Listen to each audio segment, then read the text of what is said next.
And I'm Bre Eastlick. This and so much more. Unleash begins now. Good morning, sports fans. The women's soccer team hosted Rockland on Saturday in the Corey Cup. Here are the results. The Wildcats opened the scoring in the 32nd minute with a goal from Shea Vonzano, assisted by Kara Utush. Whitney led at halftime, but the Thunder would score 3 times in the second half. Whitney would score late, but it would not be enough for the win as the Wildcats lost 3-2. The team is now 1-2-1 overall. And on Friday, the ladies hosted the Rockland Thunder. They beat the Thunder in straight sets. It was the first women's volleyball win against Rockland in school history. Macy Hayden led the team with 17 kills, and Cameron Good finished with 7 aces and 25 assists. Sandra Ruiz and middle hitter Ashley Williams also came up with timely kills in the game. Now here's some of the games that you can check out later today and tomorrow. Up first, the tennis team is hosting Del Campo today down on the courts. Last year, the Wildcats beat the Cougars 8-1. The first match starts at 3:15. And tomorrow morning, the men's water polo team is playing in the Sierra Shootout Tournament. It's set to begin at 9 a.m. And lastly, the Corey Bowl is tomorrow night at Rockland High School. The football team beat the Thunder last year 28-20. Kickoff is set for 7:30. Well, that's your full court press. Now, let's find out the forecast. Thanks, Cole. After the Folsom game, the volleyball team defeated Antelope on Monday night in 3 straight sets, 25-12, 25-10, and 25-16. And they beat Bella Vista on Wednesday night in 5 sets. They're undefeated in league play. Now, here are some of the games that you can check out over the next few days. Up first, the football team travels to Ponderosa tonight to face the Bruins. The Wildcats defeated Ponderosa last year 42-6. Kickoff is at 7:15. Then on Monday, both water polo teams are hosting the CVC League Tournament down in the pool. The men and women start times are based on seeding and have yet to be determined. Well, that's your full court press. Now let's find out the forecast. Good morning, sports fans. I'm here in the Centennial Olympic Park. This morning, I had an exclusive interview with the Atlanta Hawks ex-general manager, Billy Knight. Check this out. Good morning, Mr. Knight. Now, as the general manager of the Atlanta Hawks, was there ever a wake-up call for you where you said, "Good morning, I'm the GM for an NBA team"? Up first, check out this picture. Graphics teacher Whitney Lum shared on Instagram with the hashtag WHSUnleashed. In this picture, you can see juniors Jadine Patel and Joe and Cole Katchmar at the men's basketball game on Friday. The team beat the Antelope Titans 72-64 to win the Capital Valley Conference. Don't miss your last chance to see the men's team take on Cosumnes Oaks at home tonight. And this week, we asked you to tweet about your favorite dessert and why, using the hashtag WHSUnleashed. Junior Ella Ho Ching said her favorite dessert is tiramisu. She said the best part about it is when the coffee and chocolate dessert melts in her mouth. Although this dessert can be pricey, Ella said her favorite place to get it is Safeway. Now we went on Twitter to find out what's trending, and let's pause for a second and switch subjects. In this video, you could see a few of the contestants at the Westminster Kennel Club Dog Show on Saturday. These dogs have to complete advanced obstacle courses as fast as possible to get a paw up on the competition. I guess you could say the loser's life is pretty rough. Now that is all we have for today. Back to Spencer and Lane. Up first, check out this picture. Graphics teacher Whitney Lum shared on Instagram with the hashtag WHSUnleashed. In this picture, you could see senior Adam Shara and Kyle Mullins honoring their teacher, Mr. Brian Pointer, on Wednesday.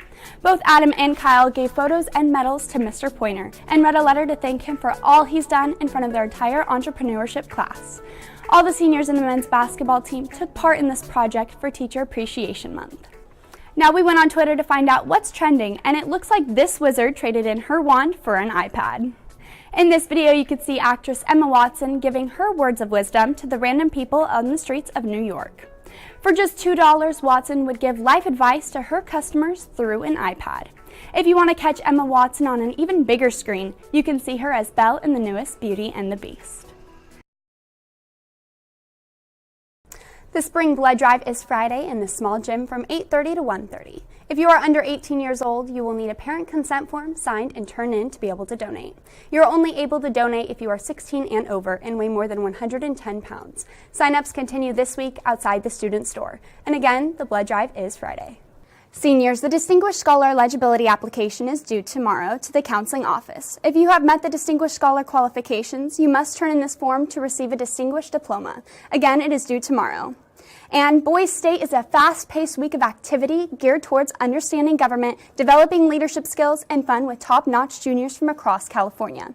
If you'd like to compete and attend Boys State, applications are due to the Career Center by noon on February 10th. College admission officers and scholarship committees recognize participants as outstanding young men. Boys State is June 17th at Sacramento State. Thanks, guys. As I told you last week, junior number 28, Jason Sanchez, got an ankle injury in the Maroon and Gold game 7 weeks ago. Now, on Wednesday, he had his first fully padded practice, and he told me he's very excited to be getting back with his teammates. And as you can see, he's been playing in the game tonight. Okay, guys, back to you. On October 24th, senior Michael Clayman got in a motorcycle accident going down Wildcat, where he unfortunately lost his leg. Leadership has put together a GoFundMe page and is also passing around a bucket collecting donations throughout the crowd. Now, all this money is going to be donated to the Clayman family, and their goal is to raise $10,000. You can go on the Whitney Wildcats website to find the link to the GoFundMe page. Okay, guys, back to you. Thanks, guys. Earlier this week, I spoke with special teams coach Alex Anderson, who told me that with special teams, they're not going to be doing much new things this year. They're focused on getting better with what they have, even though we lost by a close game 40-39.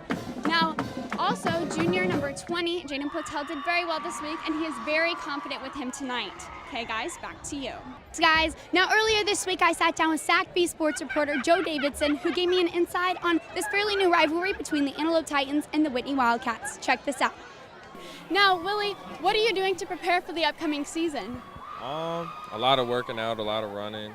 And how excited are you to be with the Sacramento Kings this upcoming season? Thanks, guys. I'm here with Hannah and Jesse, who just sang the national anthem. First of all, you guys, great job. It was beautiful. Now, can you tell me, how did you guys start singing together in the first place? Doherty, you don't know who you're going to play for playoffs next week until tomorrow. So what do you work on if you don't know who you're going to play? Now, I talked to Joe Davidson earlier this week, and he said you could play either Thursday or Friday, depending on coach's preference. So when do you want to play? Good morning, sports fans. The men's basketball team played crosstown rival the Rockland Thunder last night in the Corey Classic.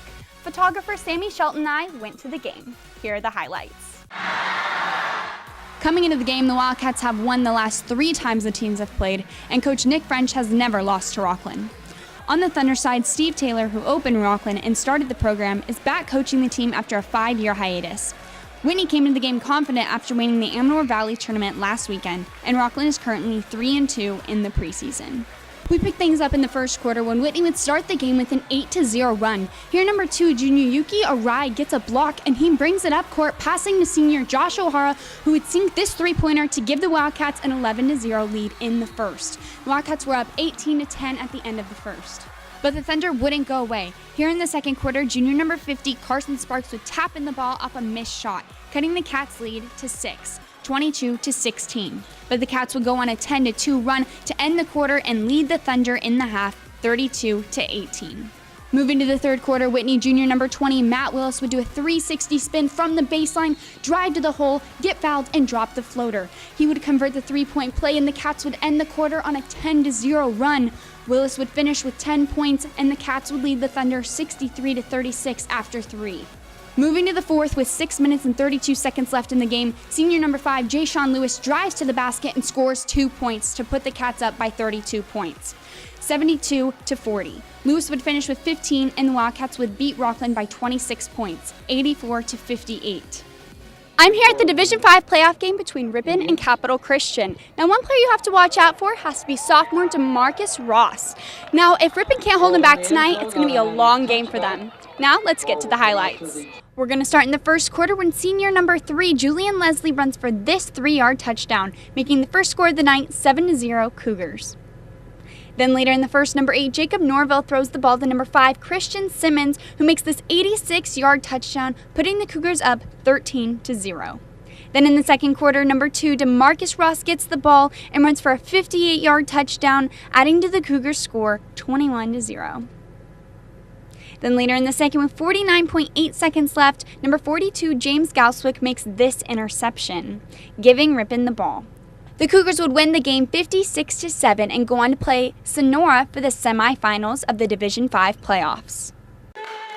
The CVC's number 1 team, the Whitney Wildcats, hosted the number 3 team in the conference, the Cosumnes Oaks Wolfpack, on Monday night for the Cats' senior night.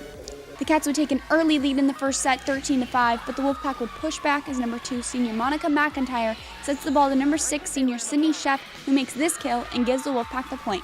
But they still trailed the Wildcats 13-6. Moving forward in the first set, sophomore number 5 Kaylee Homburger slams the ball over the net to put the Wildcats at match point. Whitney would win the set 25-12.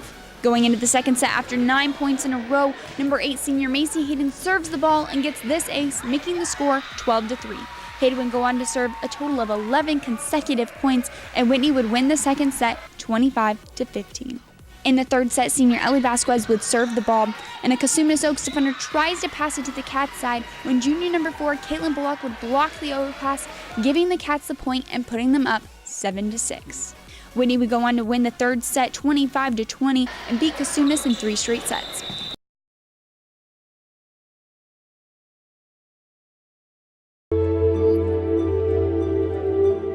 Johnny, where are you going?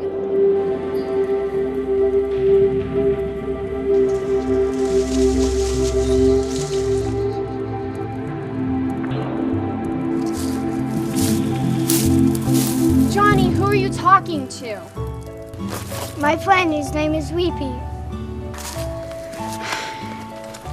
Johnny, there's nobody here. Come on, let's get out of here. These floors aren't safe.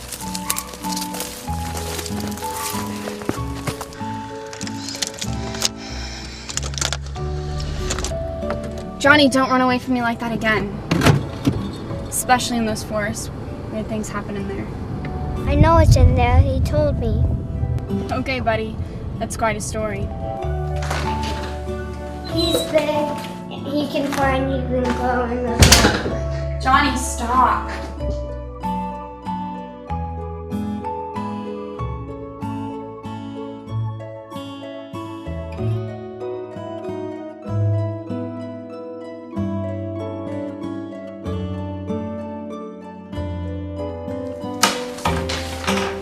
Look it, I drew all Weepy. Johnny, this looks really nice, but you need to give it a rest. You have to admit that it's not real. But I didn't. It's real. Look, I drew this map. If you follow it, you'll find him. Look, buddy, school starts next week, and I don't want the older boys to be mean to you.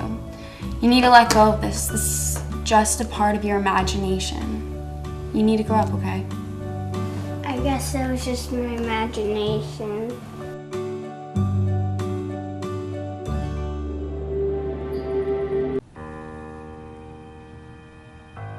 Hey, something going on?